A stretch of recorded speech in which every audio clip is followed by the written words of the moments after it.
G'day guys, welcome back to my channel. My name is Wildkard. Thank you for being here and watching my content. I really do appreciate it. And as always, it is my pleasure and absolute privilege to entertain you in these videos.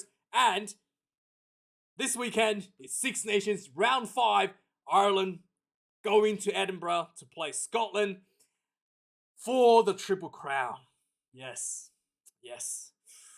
Oh yes, this is going to be a good one. And the Irish team has a few big injury returns, and as a result, this is probably the strongest Ireland team that possibly could be fielded, I guess, for Andy Farrell. This is definitely the strongest team Ireland has fielded so far in the Six Nations, and yeah, the Scotland team is really under the pump, and Gregor Townsend has to come up with some new ideas, so it seems like he has taken a page out of Surf Aussie of the All Blacks and decided to play players out of the position. Well, only a couple, but yeah. We'll have to look at the lineup in a second. But yeah, that's some interesting stuff that came out, the selections for both teams, especially the Scotland side. So overall, the two teams has played 139 times, 68 times being won by Ireland, 66 times by Scotland. But in the most recent decade, Ireland has dominated Scotland, 8 wins to only 2 losses. Good news is the 2 losses were in Edinburgh, so Scotland do have that 16th player, I guess, helping them on the day from around the stadium. But yeah, it is going to be a really tough run for Scotland side to upset this one. This will be in Edinburgh on Sunday, and it looked like it could be rain and snow on Sunday. Light rain and potentially some snow on Sunday. We shall see how this goes, but yeah, not sure how that's going to affect either both teams, especially when snowing. I actually personally never really watched a live match while it's snowing, so I've seen like clips of matches played in slow, but I never actually watched one in full, so I don't know how this is going to go. But yeah, that could be a factor in this game as well. And the referee is going to be Luke Pearce, and he's an English referee. He's very, very good. I think he's probably better than Barnsley. A lot of people feel like he's more to the books. No absorbing tackles for Andrew Porter this weekend with Pearce in charge. And yeah, he's one that did the All Blacks versus Ireland in Dublin last year. Oh, actually not last year, 2 years ago now, I think. And yeah, he's a very, very good referee.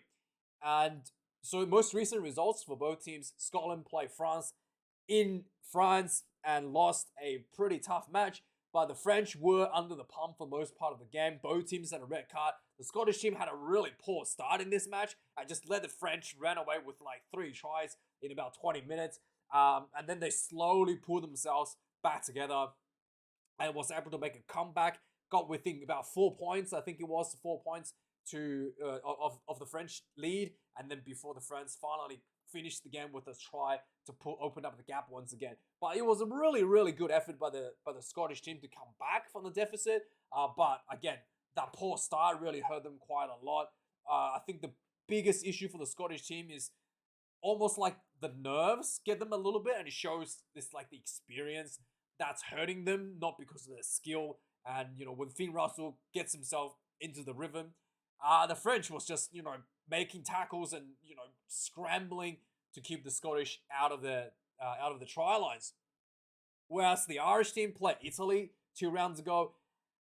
This was a game, again, without Johnny the Goat Sexton. So it was a bit of sloppy, to be honest. The Irish looked really, really good early in the game. And then just like every other team this year against the Italians just slowly crawl back, and the Irish defense really looked bad. You know, 83% tackle completion rate against Italy.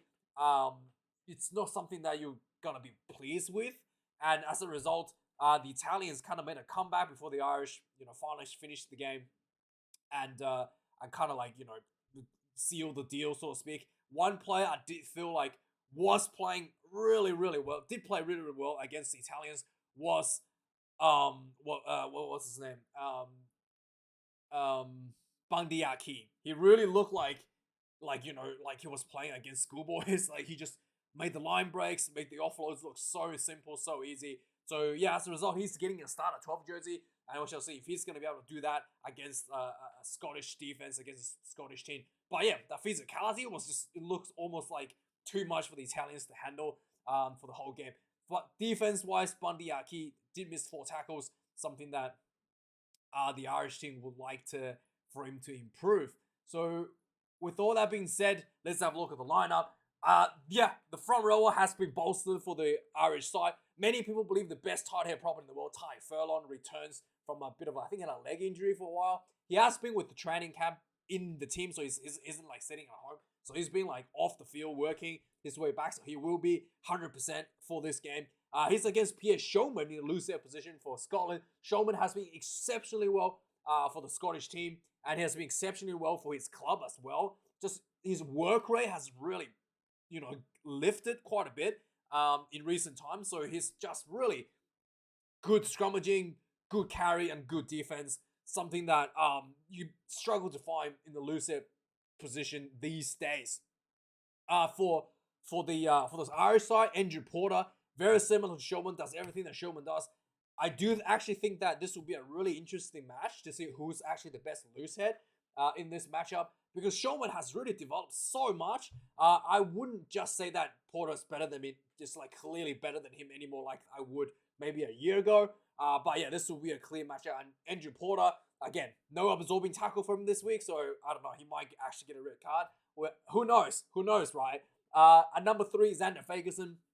He has returned from injury. Again, I feel like Fagerson is one of the players, Xander Fagerson is one of the players who has the potential to be a lot better than the way he's performing right now. I do think that his discipline may be lacking a little bit. Against Andrew Porter, he definitely needs to step up a notch to try to get that scrummaging, especially working for Scotland's favour. George Turner comes in number 2. Dan Sheehan returns to the fold at the starting position at the hooker. So the Irish team is already looking quite strong in the front rowers. In the second rowers, Richie Gray retains number 4 jersey. Johnny Gray, his brother, comes off the bench at number 5 for Ireland. Ian Henderson gets called up to the bench in the starting position next to James Ryan. So Ireland is also kind of loading up the bench a little bit. We'll have a look at that in a second. And then in the loose forwards, I think this is the key area for success for both teams. The breakdown speed, the breakdown discipline, and just, really how the loose forwards, the work rate of the loose forwards will largely contribute to the success of this game for both teams, especially Ireland. They like to use the loose forwards as ball runners, like to use loose forwards to recycle the ball quickly. And if the loose forwards gets that rhythm going for Ireland, it's a well-oiled machine with crash balls and attack options, and the defensive line will just get completely pushed back.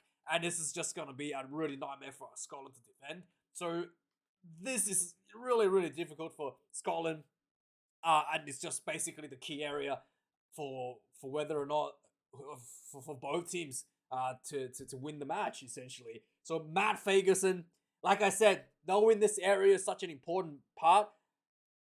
Gregor Townsend decides to put Matt Fagerson, who typically plays number 8, in the blindside flanker position. And then Jack Dempsey, the guy who passes the ball to the referee a few weeks ago, gets the start at number 8. And also Dempsey is also an actual flanker as well. So if he put Dempsey at 6, I would be much more understanding of that decision. Dempsey at 8. I don't know. You guys know this selection. Jamie Ritchie, the captain, returns number 7, has been really, really well for Scotland, and was able to rally Scotland when they were behind as well.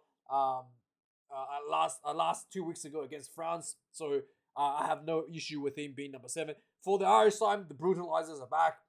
Peter Romani, as tough as you get, except when he beats the All Blacks, he just melts and cries. But Josh Van der Fleer will not cry, even if he wins against the All Blacks, because he is an absolute superhuman. World Rugby Player of the Year last year, and the breakdown speed is a huge part to do with his work for the pack. And finally, Keelan Doris gets number 8 jersey once again for the Irish side. In the back line, Ben White is up against Conor Murray. Jameson Gibson Parks is back on the bench, so Conor Murray is probably it's a little bit like you're not even the best selection at number 9. Obviously, Gibson Parks is coming off an injury, but Gibson Parks definitely has a faster breakdown speed. Ben White, however, has been doing really well for Scotland as well. Really good kicking game, a really fast breakdown speed for the Scottish side as well for him. So I actually think that Ben White is a little bit faster than Conor Murray overall in terms of the speed around the rocks. For the number 10 jersey, this is absolutely the best matchup that I wanted to see. Johnny Sexton, the GOAT, the guy that sees the game of rugby in a fourth dimension. He can see space when nobody else seems to be able to find, and his attack speed is incredible. And without Johnny Sexton, Ireland is probably not even going to be a top 5 team in the world.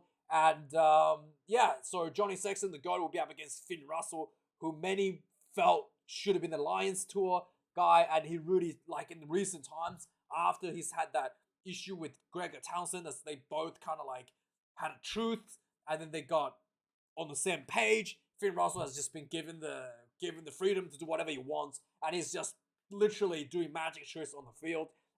Absolutely amazing to watch. His kicking game is spectacular. He was able to basically carve open the French defense with the different varieties of kicking game, attacking plays, and it's just gonna be a Pandora box of tricks that it's gonna pull out against this Irish defense, and we shall see how the Ireland's gonna cope. So if Finn Russell at home, I feel like he feels more confident when he do these sort of like crazy moves. So I do think that Finn Russell might actually find a few opportunities to break the Irish line this weekend, and we shall see. And the tools that it's going to be using Finn Russell, Duhan van der Merwe, the best winger in the Northern Hemisphere, and greatest import out of South Africa. He's absolutely brutalizing and good.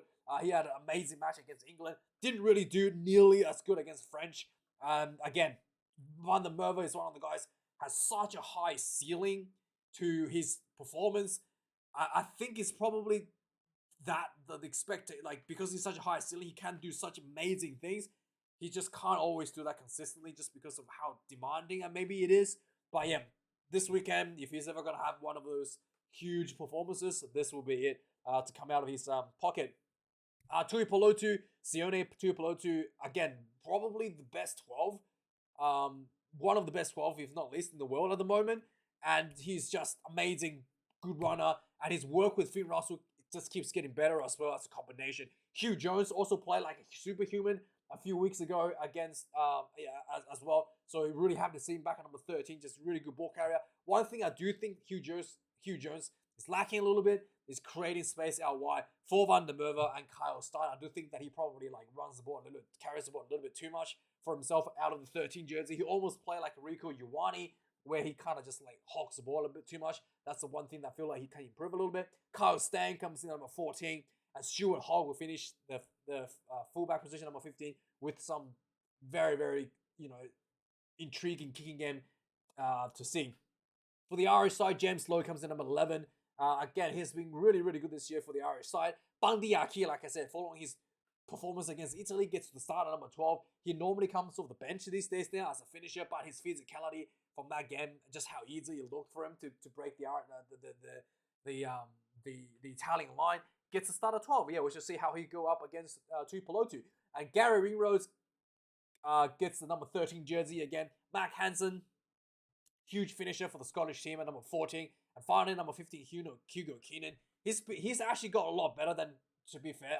I felt like he's actually continuing to get better with his craft, which I'm very impressed. He's probably becoming, one of the top 2, maybe 3 fullbacks in the world.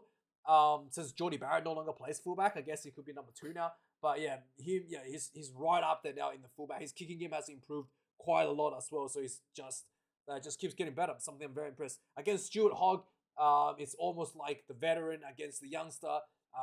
Another very intriguing battle at hand for us. In the reserves, the finishers, we got Fraser Brown for Scotland, Jamie Barty, number 17 for Scotland, Simon Bergham gets caught in for Scottish team at number 18. For Ireland, Ronan Keller, number 16. Cian Healy returns from injury, comes in number 17. Tom O'Toole gets number 18 jersey. And then for Scotland, Scott Cummings gets caught into number 19. Hamish Watson gets dropped to the bench at number 20.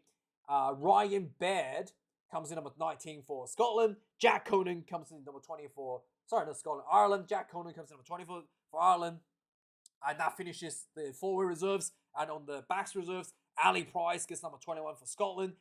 Blair Kinghorn gets number 22 for Scotland. And Chris Harris finishes off with an additional outside centre option at number 23 for Ireland. Big returns coming off the bench. Jameson Gibson Parks, like already mentioned, comes off the bench at number 9 jersey. For the number 9 jersey at number 21. Ross Byrne gets number 22. So, what's his name? Joey Carberry actually is dropped from the team completely because Ross Byrne has just been so spectacular. It's kind of sad to see because I thought Joey Carberry was never really that great. Like, he's good at doing the basics, like goal kicking, but in terms of being like a leadership sort of role at 10, directing traffic, directing the team around, he's just lacking that little bit of leadership. And I think Ross Byrne does a lot better job. So yeah, this is a really, important selection here. And finally, number 23, big return, Robbie Henshaw. So that rounds up the team. Man, this is such a difficult game to see because Ireland, like I said, with Johnny Sexton, is just a different animal. Everything just so much smoother, so much more clinical, so much more faster. And Johnny Sexton obviously is the leader, so he's not gonna let Ireland kind of like fall asleep like they did against Italy for in the second half. So I don't think the Ireland's gonna let the foot off the pedal. But the Scottish team has improved a lot. The second half performance from the against France really showed that the Scottish team has something in them to show. With Finn Russell as well, just at home, he's gonna have so much confidence. I feel like Scotland's gonna be able to score a few tries as well. I do think this could be a high score game. Could be like 35 points to 30, something like that. But I do think that Ireland will probably get ahead by 5. Yeah, let me know your thoughts, guys. Your predictions, like, comment, and subscribe. And I appreciate you watching this video, and we'll do the reviews tomorrow. Thanks for watching. Cheers.